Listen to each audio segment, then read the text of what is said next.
Mukunda jewellers grand opening July 11న సోమాజిగూడలో first ever factory outlet. మనం ఇప్పటివరకు ఎన్నో ఆశ్చర్యకరమైన సంఘటనలు, ఆసక్తికరమైన పరిణామాలను చూసుంటాం. కానీ ఓ మహిళ జెండర్ మార్చుకుని పురుషుడిగా మారడం ఎప్పుడైనా విన్నారా?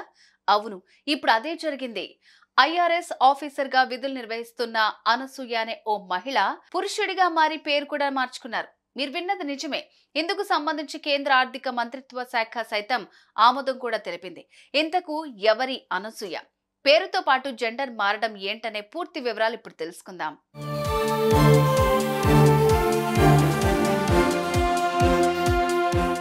ఆమె పేరు ఎం అనసూయ. చెన్నైకి చెందిన ఆ మహిళకు చిన్నప్పటి నుంచి చదువు అంటే ఎంతో ఇష్టం. కష్టపడి చదివి భవిష్యత్తులో ఉన్నతమైన హోదాలో స్థిరపడాలని కలలు కనేది. కనడమే కాదు, ఆ దిశగా ఎన్నో ప్రయత్నాలు చేసి చివరికి అనుకున్నది సాధించారు.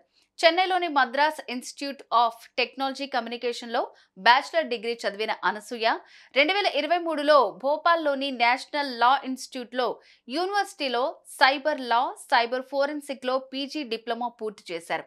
అయితే డిసెంబర్ 2013 చెన్నైలోని అసిస్టెంట్ కమిషనర్గా కెరీర్ ప్రారంభించిన ఈ ఆఫీసర్ ఆ తర్వాత 2018లో హైదరాబాద్కు బదిలీ అయి ప్రస్తుతం ఇండియన్ రెవెన్యూ సర్వీస్ ఐఆర్ఎస్ లో customs, excise and services tax appellate ట్రైబ్యునల్లో జాయింట్ కమిషనర్ గా విధులు నిర్వహిస్తున్నారు.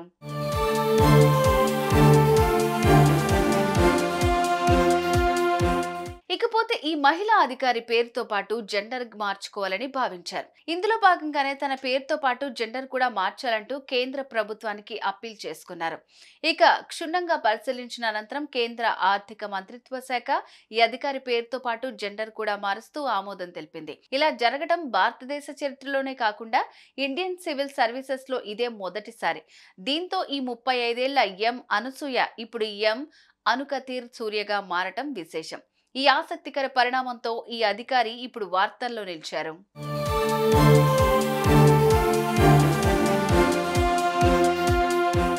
చూసారుగా, ఇన్నాళ్లు మహిళగా ఉన్న ఎం అనసూయ ఇప్పుడు పురుషుడిగా మారి అనుకతి సూర్యగా పేరు మార్చుకున్నారు. ఈ అంశంపై మీరెలా స్పందిస్తారు? కామెంట్ చేయండి. సుమన్ టీవీలో మీ పర్సనల్ అండ్ బిజినెస్ ప్రమోషన్స్ కోసం కింది నెంబర్కి కాంటాక్ట్ చేయండి.